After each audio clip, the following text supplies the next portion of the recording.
Let us continue to pray for social justice, for peace, especially in the Middle East and everywhere Christians are persecuted. Hail Mary, full of grace, the Lord is with thee.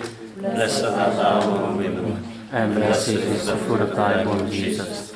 Holy Mary, Mother of God, pray for us sinners, now and in the hour of our death. Amen. Mary, seat of wisdom, Pray for us. in the name of the Father, and of the Son, and of the Holy Spirit. Amen. So this morning we will reflect on the social order. It is the way the Church, in her document, present the way we should organize the society. And I refer to some document. First, in the social agenda, the whole Article 4 is consecrated to social order. Well, I'm sure you will not have time to read that because you are so busy. But at least, I invite you at least to read that's the most important, about solidarity, number 1, 26, 28, and 31.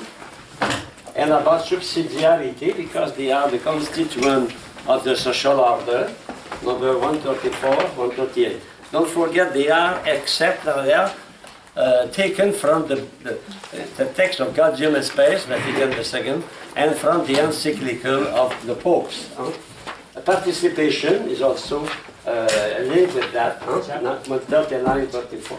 And a word about culture. John Paul II insisted also about culture because, you know, in the social order we have to respect the culture of the peoples. So we have 2 paragraphs on that. And finally, last paragraph we call the social sin. Social sin and the injustice. So the Church called that the social sin. So I invite you to read that. And if you have time, you can take it. You know, that book is I will say, it's almost the Bible of the social ethic in the Church, the compendium. And the compendium, the chapter 4, it is entitled Principles of the Church's Social Doctrine. And you have all the main idea of that, the principle of the common good, the principle of the common good. So the universal destination of goods. You have after that the principle of subsidiarity, participation, principle of solidarity, and finally the fundamental values of social life.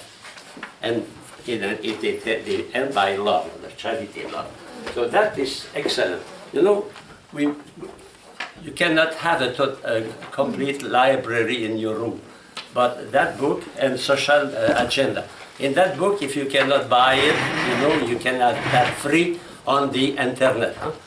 You go to Vatican City, you write Compendium of the Social Doctrine of the Church. You can download that and put that in your computer. You can copy that and use that with Word. And finally, I will use this morning the text of Father Fagotti. It will be the text that will accompany us during this class. So when you look at what we studied before, we studied various kind of economy system. We saw the capitalist system founded on the liberal philosophy, priority to freedom, to love, free enterprise, to free market without control, etc. Self-interest, self-interest. And on the other side, we have the socialism, especially communism, the common property of the means of production. And both of them are not perfect. Both have some positive aspect, but both are also vices. They are something bad on both sides. So the Church tried to propose to Christians, and not only to Christians, to every man of goodwill. When John the 23rd wrote this letter, Mater et Magistra, for the first time, the Pope, instead of writing to the bishops of the world, my brother bishops, he wrote to every man of goodwill. That's changed the aspect. And John the 23rd wanted to talk with communists, we talk with every people. I know when I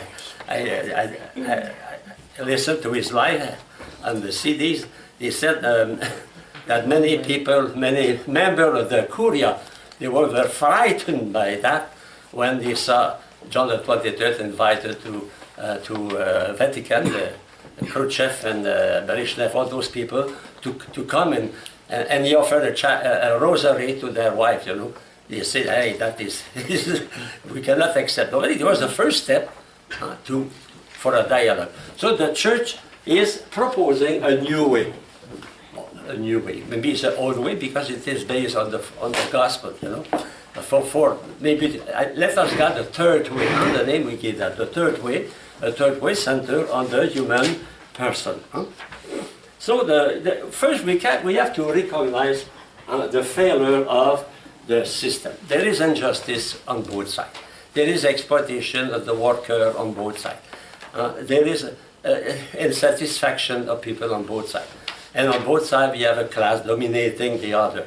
Either the Communist Party or the apparitchi we call, or on the other side the big those who control the economy, control the mass media, indirectly control the politics.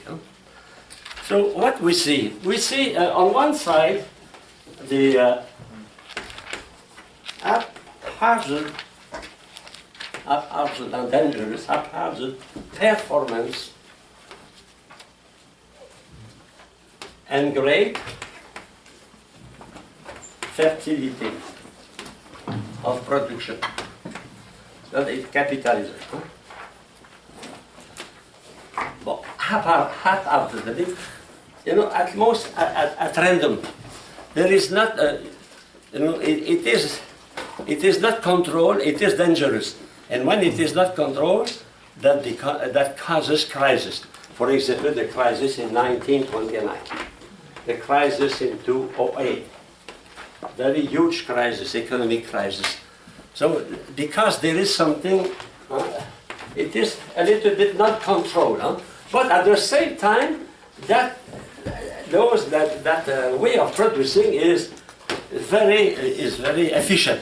We must recognize that in capitalist country, like in communist country, so they produce, okay, and that is a first thing. Another aspect also, it is the great injustice in distribution.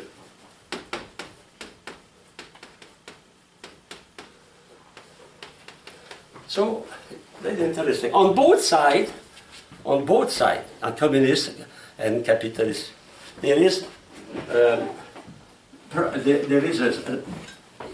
stress on production, to produce, the worker, and make money, etc. On the other side, the same thing, we are witnesses to injustice on distribution of wealth. Distribution of wealth.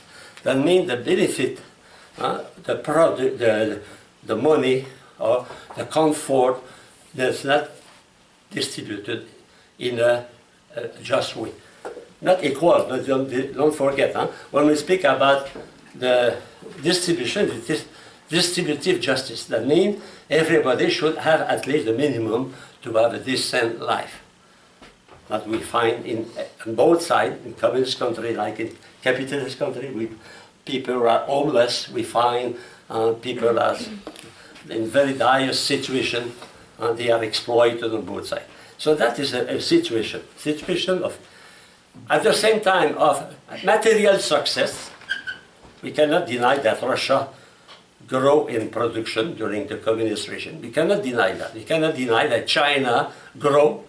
50 years ago it was a third world country, and now it's a dominating country. But at the same time, that success, I would say material success, on both sides, don't forget, not only on the side of capitalism, did not arrive to a real justice. Because even in a communist country, we have poor people. We have some people who are put aside. A capitalist country, the same thing. So, you know, injustice is not only on one side. In fact, when I told you they are twin brothers, they are twin brothers.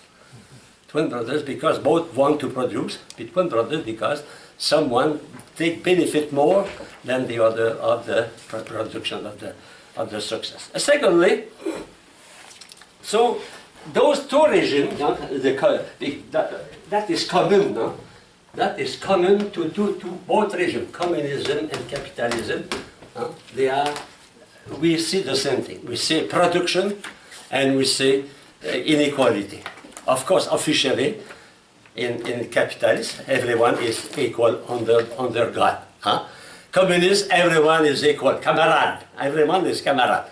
But some camarades, they drive a Mercedes, and some other, they use their shoes.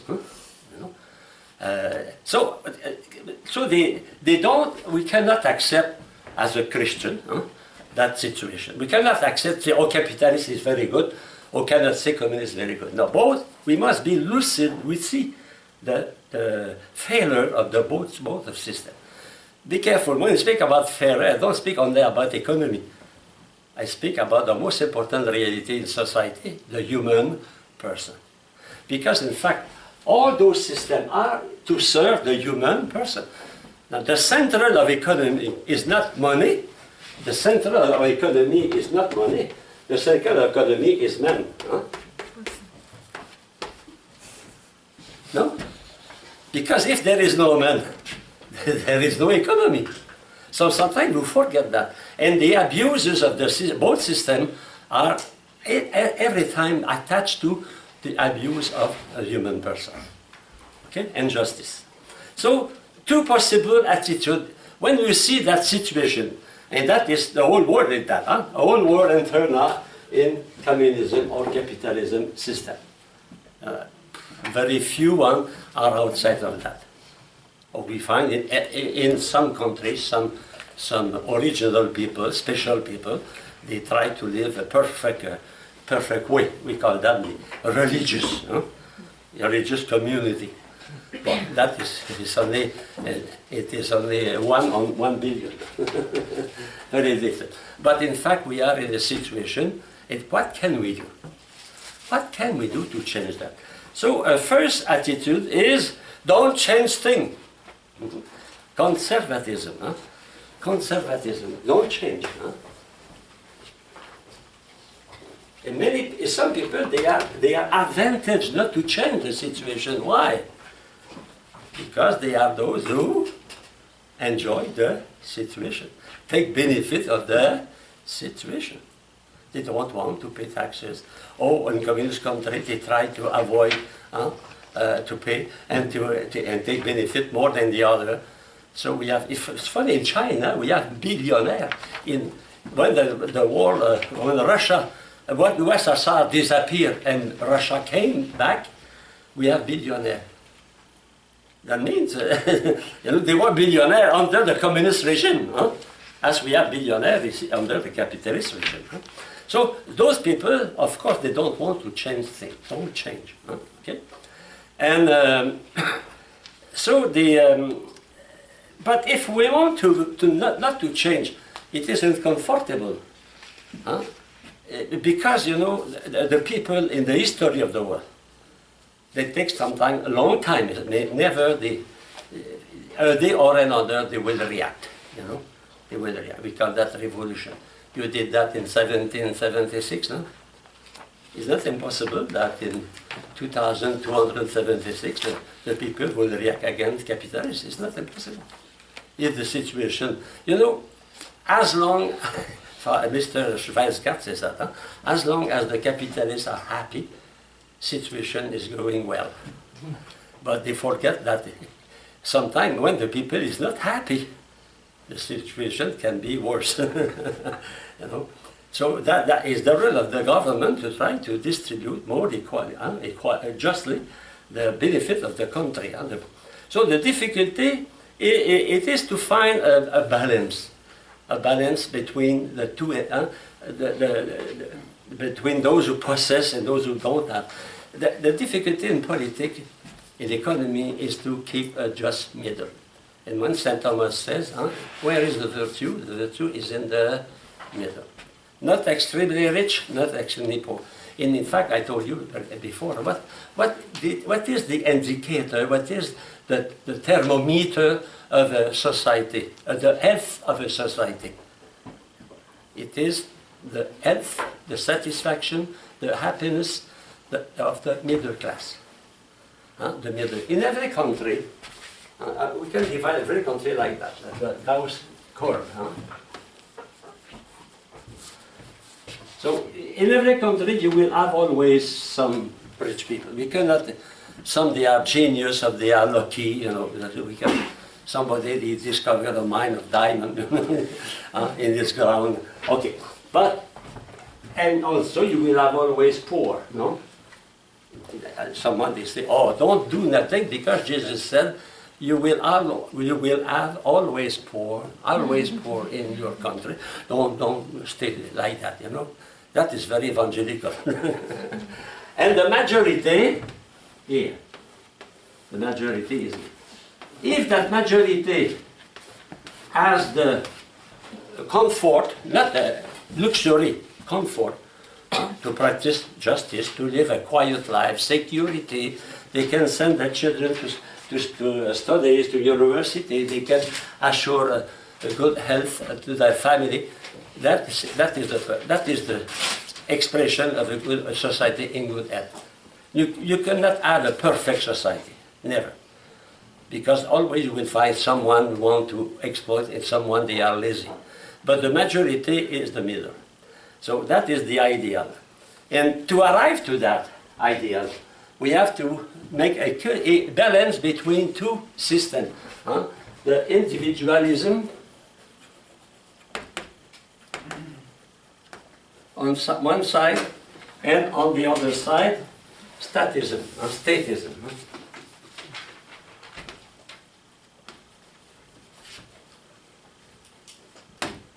So someone insists on the individual interest. Other insists on the common good. Statism is the common good, here individual interest. In fact, it will be always a balance of try to find a just middle between both. We cannot create an economic system, a political system only on individualism. That is, we come back to Hobbes. You remember Hobbes, he said man is a wolf for a man. That means everyone wants to fight, and okay, we need a minimum of control. But the total control, that is only for religious. That means to put everything in common to be controlled totally by that is the extreme. So the virtue is in the middle. That means, what is the ideal? The ideal is to work for our own interest, because the church recognizes the importance of private property. It is a necessity of nature. That means it's natural for man to work and to have the fruit of his work. And that is natural, it is necessary for a society. That means there is a little part of individualism, but be careful. That I love myself in order to love others. Go back to the gospel. What Jesus says in the Bible. Love God with all your heart and love your neighbor as yourself. Therefore, you have to love yourself. That means you have to survive. You have to protect your family. You have to grow, to prosper. Prosperity is not a bad thing, it's a good thing. But not at the expense of the other. So, because there is a tendency to greed, to possess, to control, we must have an authority assuring the common good. And that is, I think, the position of the church. And to find that middle is not easy. And many political parties in many countries, they try to find the middle. And many times we call them social democrat or Christian democrat. Christian democrat or social democrat. They mean they try to be democrat, to respect the individual, but at the same time to also insist on the common good. So it is a middle way, if you find many parties like that in Europe, in many of those parties were founded or created by Catholic people, by Catholic politicians, because they wanted to respect the personal interest, but on the other side they wanted to save the common good. Okay, and the common good cannot be saved by personal interest. Contrary, at what John Stuart Mill think, they say the common interest, it is one is respect by one interest. The end of the common interest, the common good is not my end. It's the end of everybody, Okay, so now we can have a pessimist view and say, we have to endure that now for... or we can have also a progressive view, an optimistic view, recognizing the deficiencies, the weaknesses of the both system, and seeking for a remedy, and that is the position of the Church. And that position is called a way of subsidiarity or personalism, the personalist way. The personalist way. The name, a system, economic system, centered on the human person. In fact, every time we take a decision, we should not see what is the benefit in money. We should ask what is the benefit for the people. Sometimes it's better to make less money than to help more people. So that is not present in our politics. If you look at the speech in France, in England, in almost everywhere, it's very rare they speak in economy about the human person. Why? Because in the capitalistic system, there is dichotomy, separation between ethics and business. You remember that, huh? Separation. So, the same thing. If you speak about human person, they will say you put religion, you put ethics in economy. But we cannot avoid to put ethics in economy. Why? Because economy is a human act, is a human reality. Cats have no economy. There is no bank for mice. You never a cat say, I go to the bank with I took 3 mice today, and now there was those mice. Never a cat will do that. But men can do that. Men can say, I work, and they put that money to invest in the future. Why? Because we are intelligent. And when we do that, we accomplish a moral act. Economy is, for the Church and for, as a philosopher, for me, as a personalist, is essentially a human act, therefore a moral act. When you invest your money at the bank, you do a moral act. So if you know that the bank, for example, favor abortion or favor something, then if you know that, you say, I go to another bank. Because we cannot escape that. Of course, for you, there is a dogma of faith that total separation between money and politics on one side, and religion and philosophy on the other side, ethics. Of course, there are no problem. But we think the first reality is not money. The first reality is the human person, and the human person is essentially ethical. That means use his mind and his will in every action we do as a human person, as an ethical dimension. So it is the personalist way presented by the Church. In the history of the world, it's not long. The first encyclical was in 1891, no? And Ozanam spoke 50 years before about that. Now, it is very recent in the history. But maybe in 200 years, maybe some countries will say, it's not too bad to think about personalist way. Or little by little, all those social-democrats in Europe, or in Canada, they tried to install a middle way. In fact, many of them, they were Christian, and some of them, they were members of the Catholic Action. Because they wanted to try to do something according to the teaching of the Church, especially the respect of the human person. And in those countries, they installed a series of laws protecting the family, assuring family allowances, protecting the health of the people, protecting the worker. All those laws are personalist law. And one of the instruments to to force the company, and it is the labor union. At the beginning, the labor union were not bad, they are good, but we can use it also a good tool to make something evil. I mean to transform my tool to protect people into a tool to accumulate money and to have political power. Now, by the way, what is there? If you want to read, you don't have to read all the encyclical in social ethics, but there is one that is the synthesis of all the other encyclical before, and it is very actual. It's the Centesimus Annus, 100 years in 2001, 1991, by John Paul II. Centesimus Annus, 100 years. Centesimus, 100. Centesimus. So that, okay, if you don't have time, at least, I suggest that book to you. At least read a summary of that encyclical. Because in that encyclical, the Pope makes the synthesis of what was the teaching of Leo XIII, the teaching of Pius XI, the teaching of Pius XII and John the 23rd. It is a synthesis.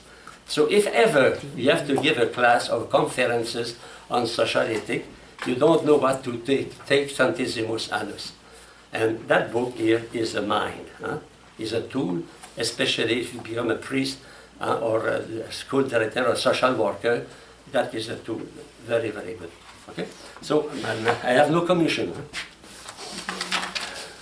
Okay, another point of view. When we speak about those systems, we recognize there a conflict, in fact, a position between two realities in life. The first reality is competition.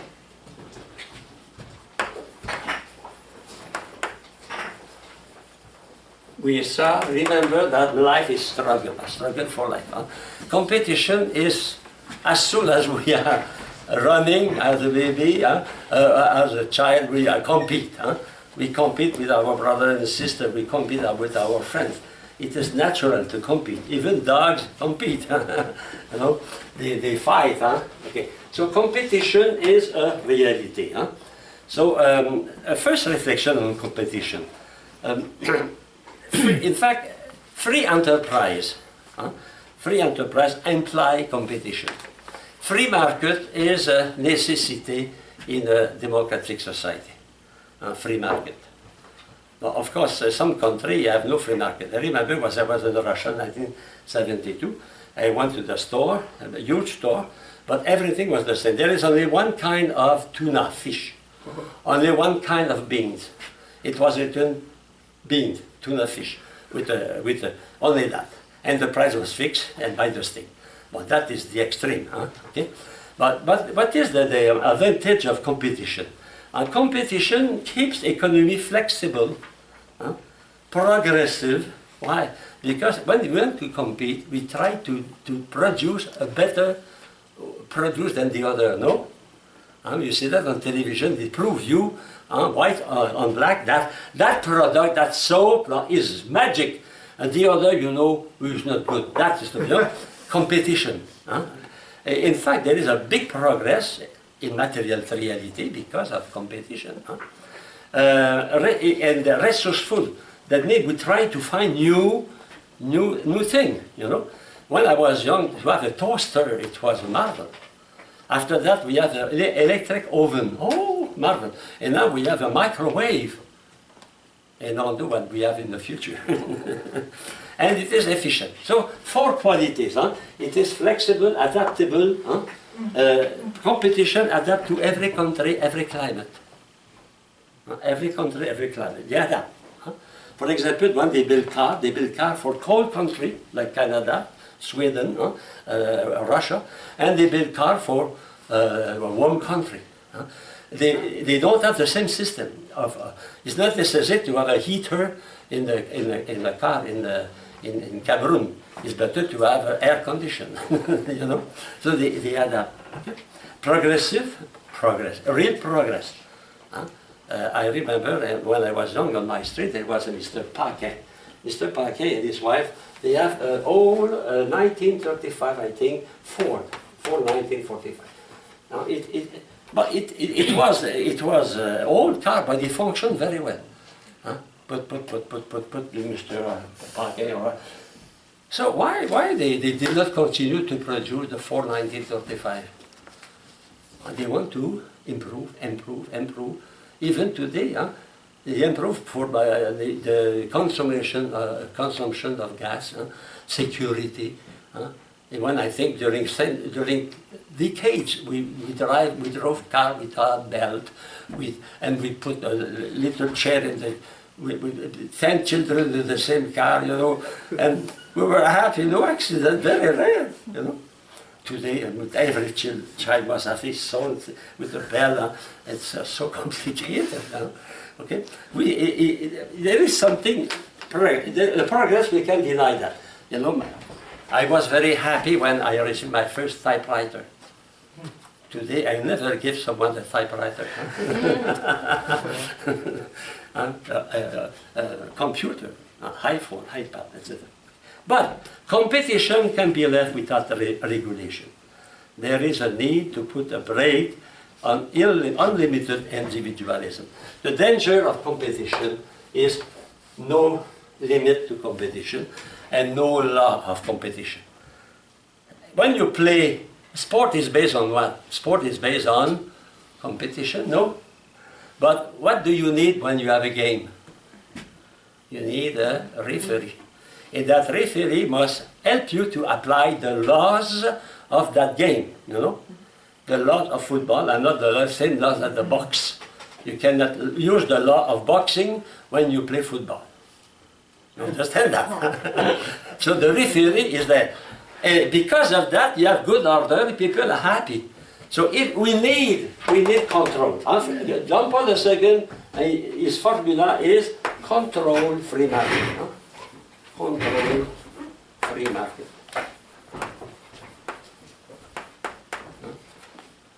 Control 2L or 1L? American on 1L, okay. I believe. Secondly, another point. Competition remains the chief principle on which the free enterprise rests. So it is central. We cannot deny, even in a communist country, competition is the chief principle of free market. If there is only one company, what will happen? There will be monopoly, controlled by only one. But it is good that we have 2, 3. For example, in Canada, up to 1980, we have only one company in Quebec, Bell Telephone Bell. They were the master. Now they have many other companies. In France, there was only one company before about 1980, and now they have. What happened to the price? Instead of paying, for example, 120 euros for a service, now they pay 40 euros for the same services. Because competition between Germany, England, and France, and now people can take, a French can use, have a server in England, So the competition is necessary for the market, because it is good. When there is no competition, it's very dangerous because of total control by only one producer. Okay? Have you a question, Father? No. Okay. A third, no. But competition alone cannot explain, organize the whole economy. We must have cooperation. And the church insists on that, cooperation. We should, of course, we cannot avoid competition, but the best is not to fight, it is to work together, to cooperate together. So it is a voluntary cooperation. Of course, in communist country, it's not voluntary. It's cooperation, but not voluntary. But in the teaching of the Catholic Church, of course, that cooperation is voluntary. And that is important. The initiative of the company, at the beginning, not the start from above, from big shot or for the government comes from the little men. For example, I speak about Mondragon, and I invite you to go to Wikipedia and to read what they say on Mondragon. Mondragon, it was the best example of cooperative in the world. It was after the Civil War in Spain, and it was in the north, Pays Basque. It is the northeast of Spain, where they have mines, and the people were unemployed. There was a very, very difficult situation. And a priest, he said, we cannot wait for the help of government. Don't pray to the government. You do that to yourself. So he invited people to put their money together, their little money, and they created a little cooperative. And that little cooperative today is one of the most important in the world, Mondragon. So that means with the difference between a big corporation like Ford, like Microsoft, it is the money of someone, you know. But in a cooperative, like Mondragon, or in Canada, we have Desjardins, Banque de Caisse Populaire, popular name Desjardins. It is made with the little men. For example, after the crisis, 1929, you know, it was horrible. Huh? Yeah, you think people for months they queue every noon and night to have food for themselves and their family. We can look at the picture. We have to look at those pictures of 1929. So a doctor, he was a physician in the little town south of Quebec, Lévis, and he said, you know what happened? The farmers wanted to adapt to modern culture, but they have no money. You know, to buy a tractor at that time, it was very expensive. Only a few in my street, in 1945, only 3% on the street, all street have a car, only 3. So it was very good for children because we can play hockey in the street and skate in the street. So the farmer wanted to buy some tractor or some instrument, and they were not able. And when they went to the bank asked them, what is your score? You know, at television, what is your score? Have you some money? They have no money. So they say, hey, why we don't put our money together? So they put the money together, and they do that in every parish. So those banks will link with the parishes in the bank. So they arrived to create one of the most important banks in Canada. It is as strong as the Bank of Canada. But the difference is not make the big capital. That's the difference. In corporations, big capital. In those cooperatives, little capital, but together. Another example of that, but maybe we will be surprised, it is Costco. Of price, we call it that price. If you go to Wikipedia, read that, very interesting. There is a movie I saw on PBS, 2 hours, about the functioning, the philosophy of Costco. Very, very interesting. I discovered that. I thought before Costco was like Walmart. It's totally opposed to Walmart. Walmart is a company with big investor, you know, big money at the top. Costco is the contrary. The money comes from the buyer. It is the buyers who invest in the company. In such a way, because they put their money together, they can buy product in great bulk, a lower price, and they choose and they organize. And the employee of Costco are the best salary. They never went on strike, never. That is yes, brother. Is Sam's Club? No, Sam's Club is different. You know, Sam's Club is attached to Walmart. So Sam's Club, be careful, is not a cooperative, it's a company, like Walmart. It's the same owner, Samuel, the same owner. So they have a similar way, but the investment is not the same. The investment in Walmart is by some big shot. The investment in Costco is from the buyer. There is no big capitalist, yes. another principle is the employee of Costco, they are allowed to buy the stock of Costco. That's different. The stock of Costco are distributed to the employee as well. So that's the reason why to keep. Like here, one case, Desjardins Bank, how do you say in English? Economy, you know, épargne. No, I don't. Anyway, every year we receive some money, and we receive a check. A check, maybe $2,200, according to what you put into the. And you know, when I was teaching in the public school, 1954 to 1958, it was a great effort to educate the people to economy. So to learn that in the primary school, Desjardins here, give to those who wanted a little, exactly the same little book as their father and mother, the same. And every Monday at noon, they put in the bank 25 cents, and there was a secretary in the class, you know, the name 25 cents, and they take out the book, send that to the bank, and the bank, you know, to form the children, that to economy. And they have interest, you know. So we not only the people were able to take loan from the Desjardins, but they were able to receive every year some benefit of that, like Costco also the same.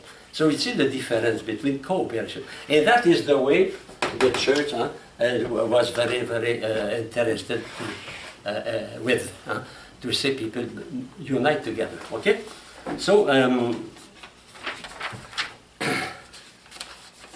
in Cameroon we have that exists also in other countries, but in Cameroon we have what we call the tontine. A tontine. That means from an Italian doctor, physician, Mr. Tonti. And that Mr. Tonti, he worked in Africa, I think, and he said to the people, you know, you cannot borrow money at the bank, you are too poor. But what you can do, you can put your money together. And in fact, that those tontines are run by women in Cameroon, only women, no men in that. They don't want to have a man. And they are right. Because sometimes man is a hunter, so but the mother is a keeper. So they are only women. And they are so prosperous that sometimes they call those women Mamie Mercedes.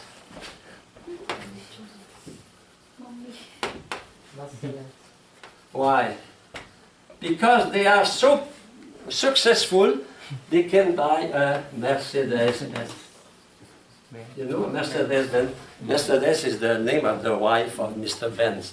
He searched for a name, he gave the name of his wife to the car, Mercedes.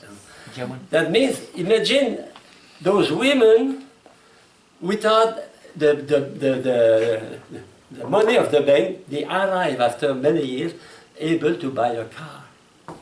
And after, when they have a car, what they do? They go elsewhere to sell their product, you know, and they become more and more rich. That is interesting, that we can create an economic system not from capitalist, but from the worker. And it is something Karl Marx did not think about. He did not preview a day that the worker were able to invest in the company. Okay? So another, you have to make a choice, in fact. What is the choice we have to make? It is between class antagonism proposed by, in fact, by Marxism, but underlined in capitalism. Because in capitalism, implicitly, officially, there is no class, but implicitly they are class, the rich and the poor. You know, and the rich and the poor. You know, it is difficult, for example, for sports students to enter university. And you have I gave you statistic about that. How is it difficult to enter university? So finally, who were able to go to university for the years and years and years? Only the children of the rich. And we call that establishment. So now they have an effort for that. In other countries, it's different. For example, in France, studying is a university is a right. is a right. And everyone has the right to go to university. So university is almost free. But they keep only the best. For example, the first year in law, well, I have a friend, he's a lawyer now. He said, the first year we were in my class, 1,200 students. The same class, 100, huge amphitheater. The year after, we were only 200. Wow. But, you know, if you go, you must work. It's free. You attend the class free, but you have to work. So only those who work, really, not because they are rich, but because they work and they are intelligent, they can continue. Wow. That's interesting. So you can have, as president, like president, a simple man.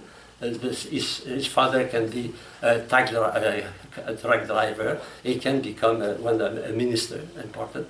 Because the entrance to university is not money, it is your IQ, it is your success in your studies.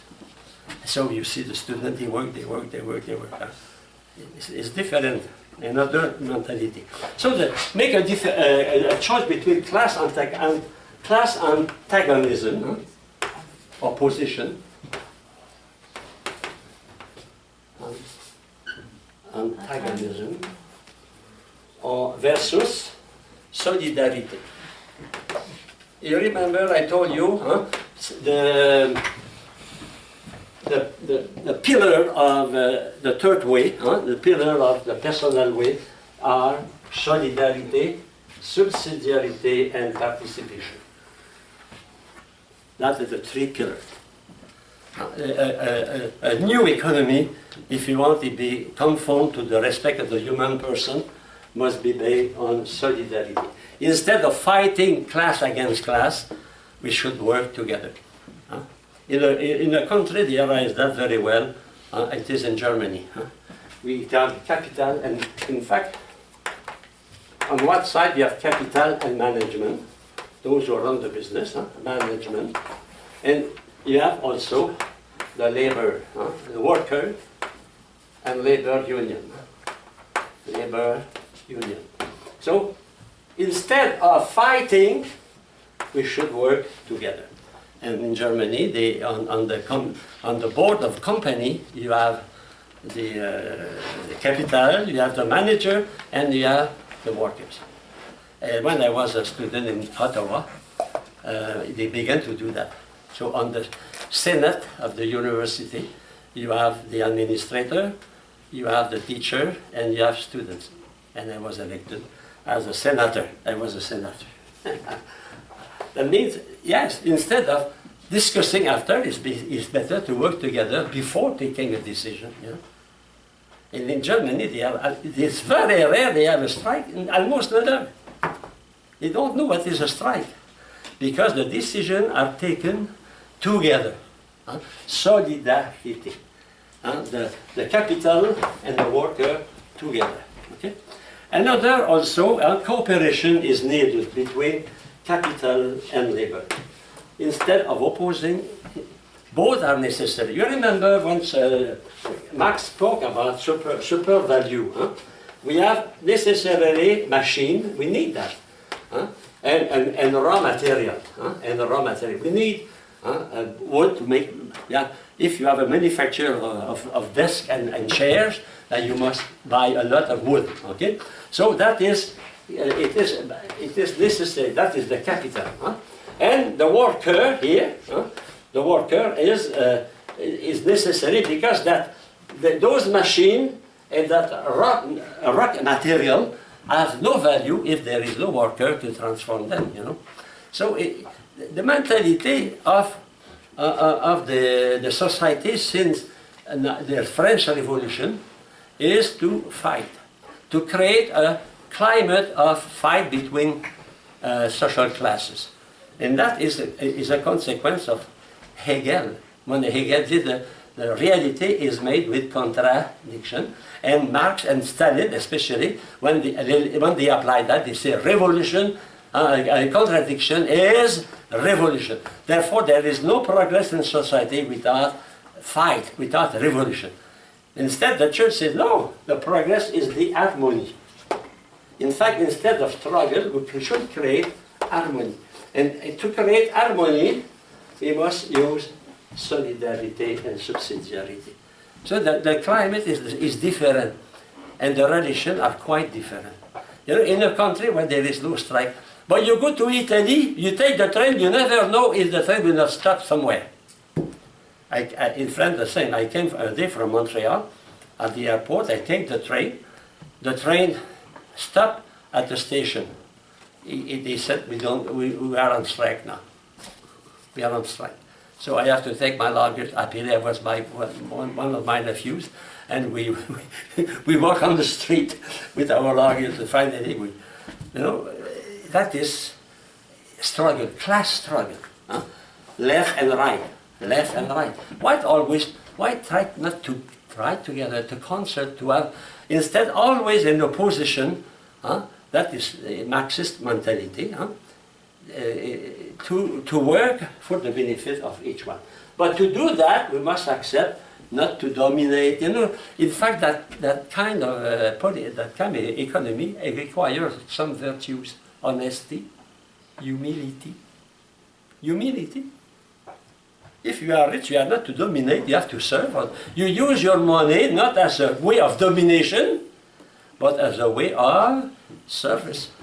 St. John Chrysostom says the rich are the bursar of the poor. To serve, not to give, but to help people to have a job, to work, to be responsible. So capital, I will write something here.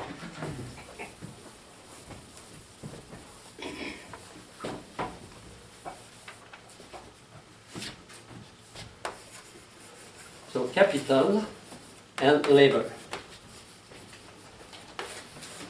They have, and if they, and capital and management, if they work together, a commitment to the same field, common commitment.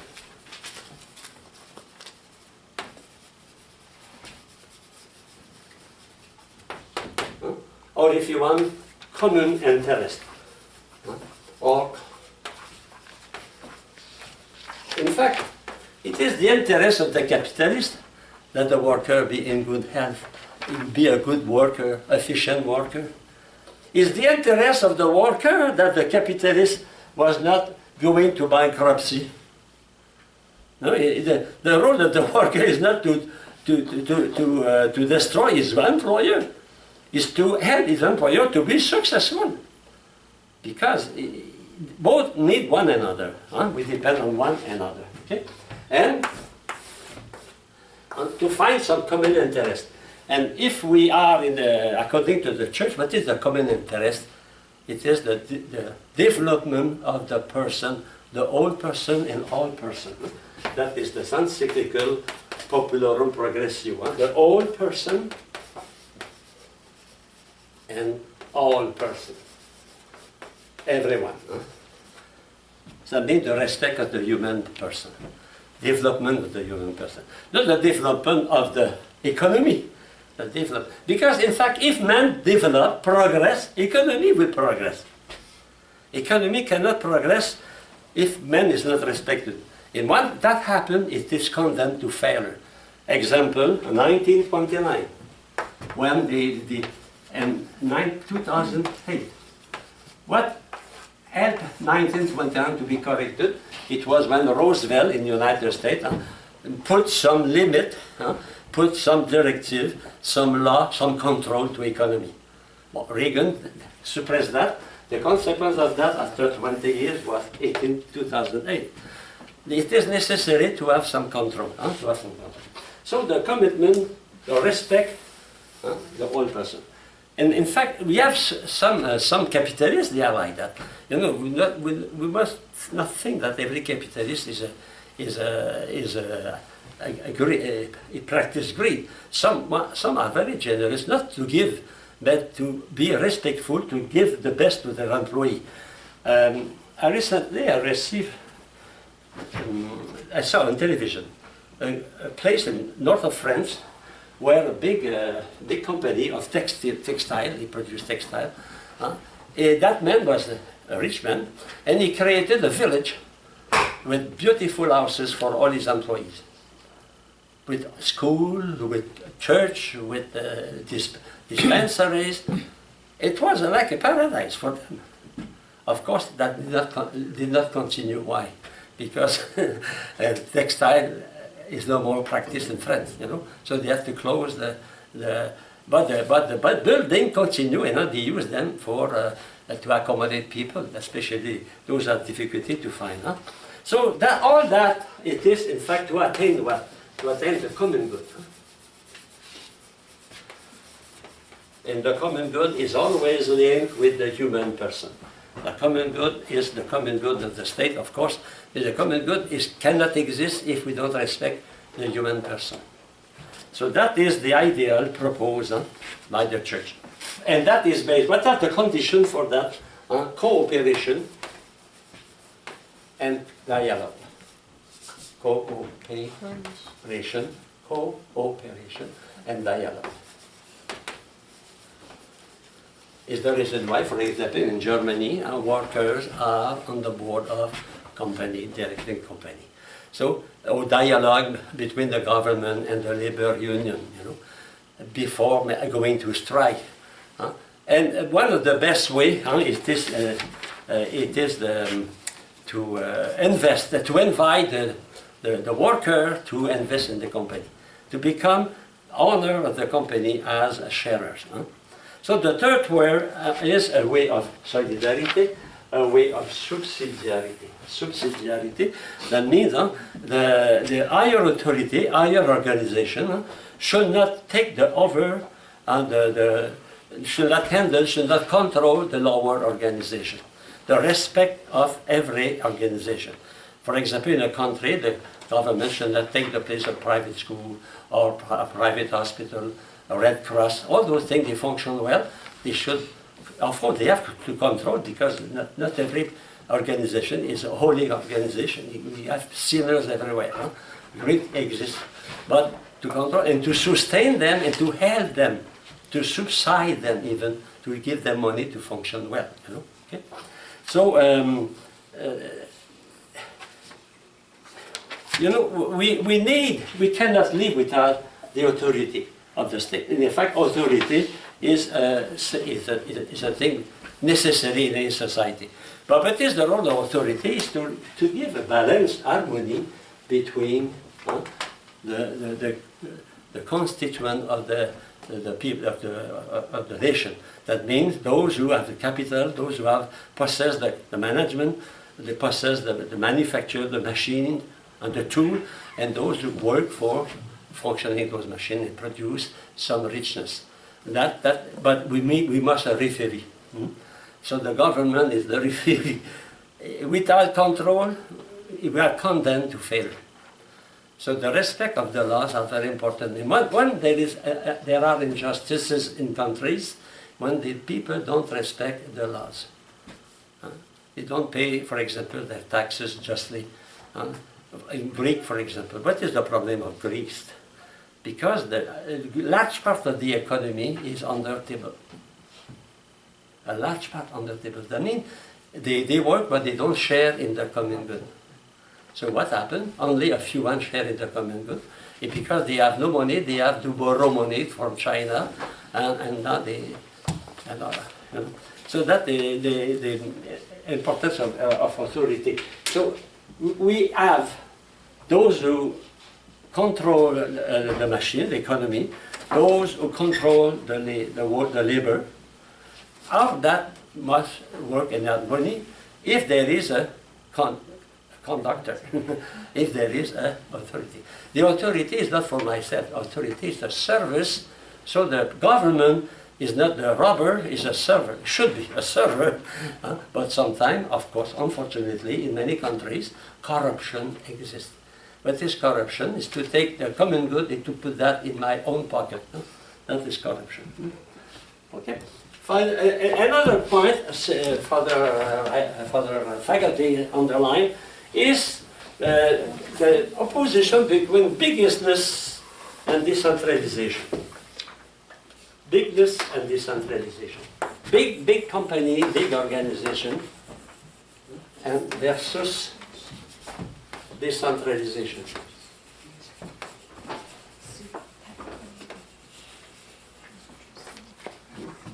So it is a fact that the contract of wealth is centered, the control of wealth in many countries, I would say in the majority of countries in the world, even communist countries, control are in the center in the hands of a few one.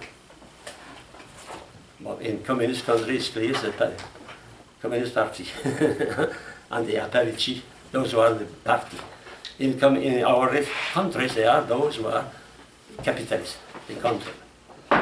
Can we say that you, as a citizen of your country, simple student, you have the same power of influencing the government that Mr. Buffett or Bill Gates or Mr. Trump?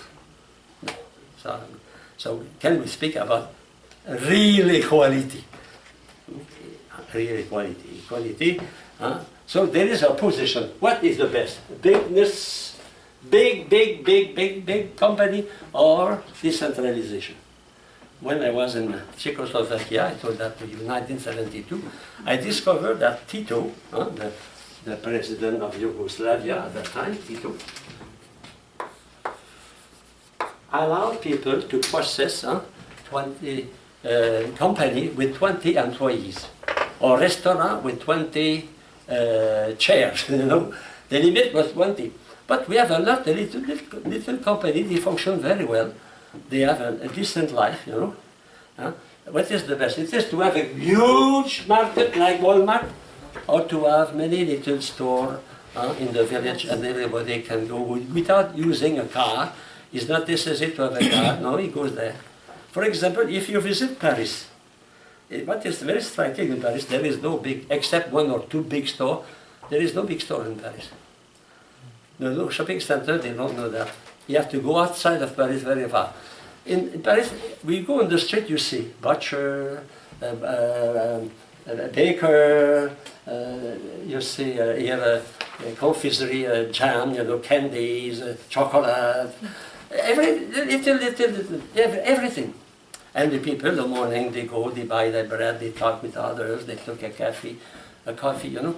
It's another jungle. But here, what you have to do, you have to take your car to go to the shopping center. What the consequence of that, you know, in the many villages, many little towns, all little business disappear. How you can oppose Walmart if you have a general store in your village? And in 1 mile from you, you have a big Walmart or Target, you know, okay? So that is the question here, no? The danger here is the danger of monopoly, monopoly, to control in one monopoly. So we have laws against monopolies, but sometimes they have tricked. They change the name of the company. In fact, it's the same company with many names.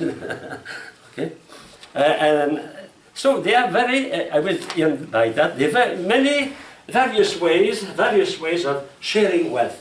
How we can share wealth? So the first way proposed by Father Eichmann is the distributivism. To distribute. Well, for example, it is, we call the agrarian reform. Agrarian reform. Well, agrarian means the field, countries.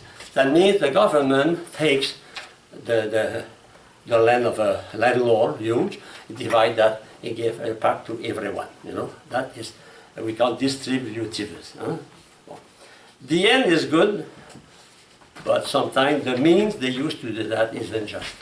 You know, if you are a just owner of a land, why they can't take you without paying you? If you pay, okay. For example, in Quebec, when the government nationalized hydroelectricity, they pay each company the price of the day, the value of the day. That is okay. But when the government takes the land and divide that without paying you, that is unjust. Secondly, another one is cooperative movement.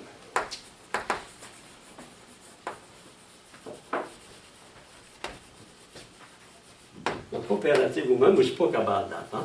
It is a kind of decentralization.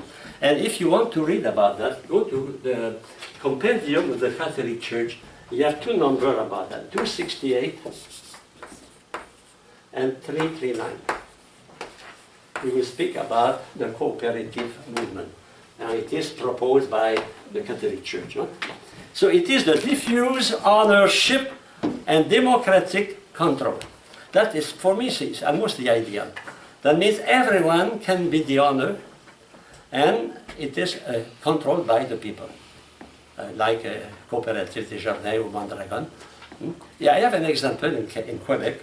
There was a company making big boiler, you know, huge boiler for. The company was named Forano. And that company did not function well. So what the government did, he nationalized that. It was worse. So the company was in bankruptcy. So the labor union and the employee decided to buy the company. So they bought the company, and now the employer are sharer in the company, and the company now functions very well. Interesting, huh? That means when the worker works and share in the benefit of the company, he is motivated. Bell Telephone in Canada, they did the same. And they invited the worker to invest in the company. And those who invested in 1950, 60, today the shares are huge, you know. So they are honored, they participate. But the problem of that kind of system is passivity. The danger is passivity. For example, how many people in the Desjardins Bank go to the meeting for the decision? Only a few. It's the same for labor union. The danger of labor union, decisions sometimes are taken only by a few employees. The others are passive. They don't go to the meeting. And they have the right, but they don't use their right. Huh? Okay. Another is profit sharing. Huh? Profit sharing. That is the system we use in capitalist country. Huh? No, excuse me, there. It is the system where the worker invests in the company. We have management sharing. Management sharing. So it is the teamwork between labor and employee and employer together. It is management labor, management sharing is the system used in Germany. I spoke about that already. Huh? And for the conclusion, I finished by a conclusion. A first conclusion, the goal cannot be an equal distribution of wealth. It is an utopia to think that we can distribute all the wealth to everyone. Suppose the country make $5 billion and we have 300 million, we divide, each one will receive $600. No, that is not the way to function. Huh?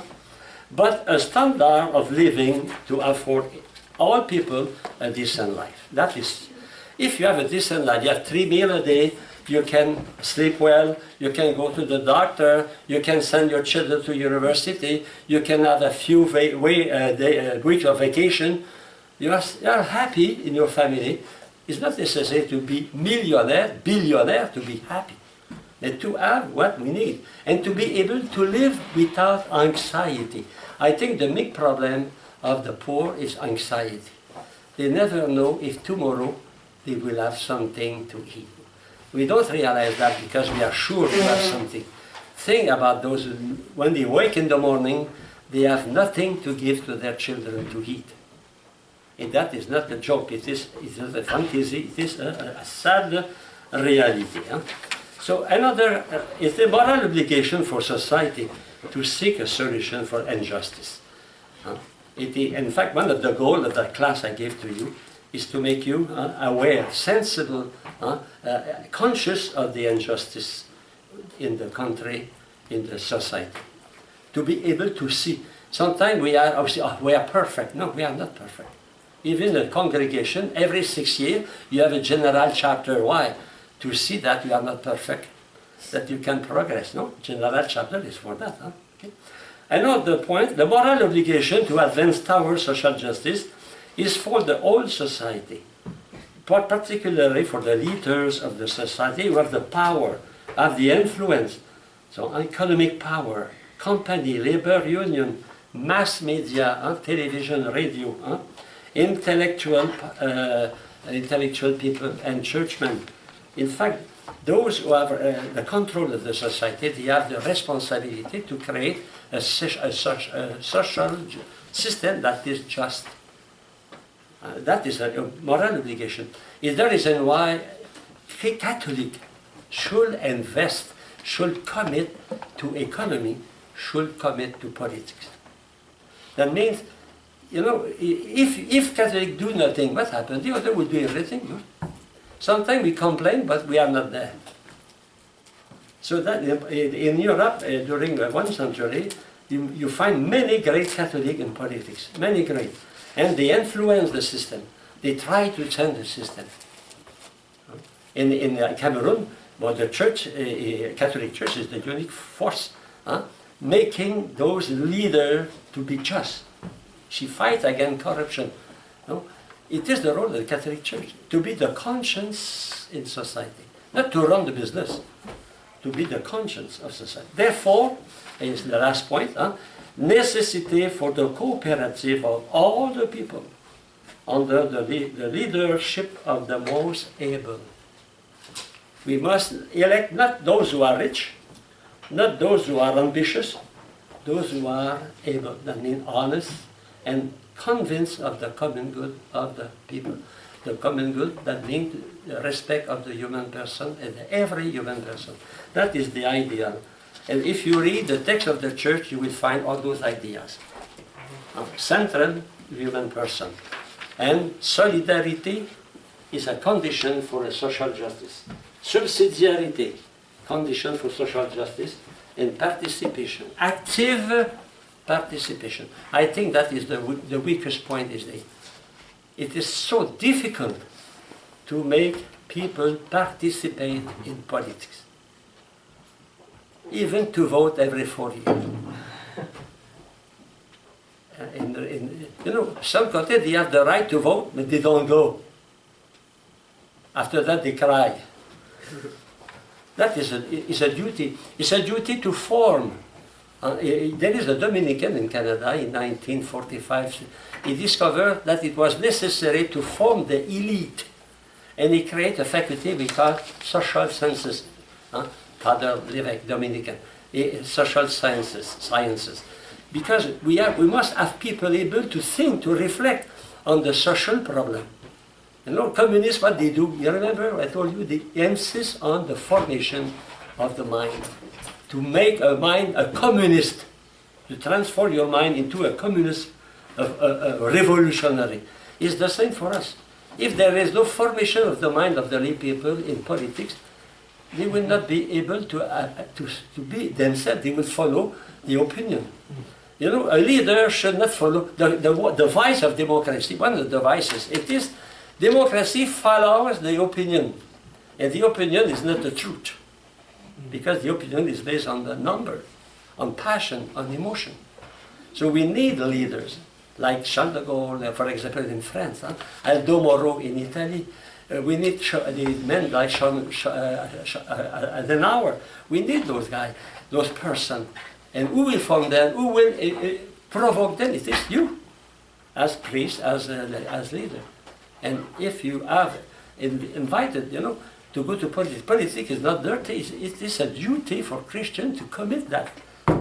And that is the weakest, very weak. Okay, so have a Holy Thursday and Friday, Saturday. Holy Week. Well,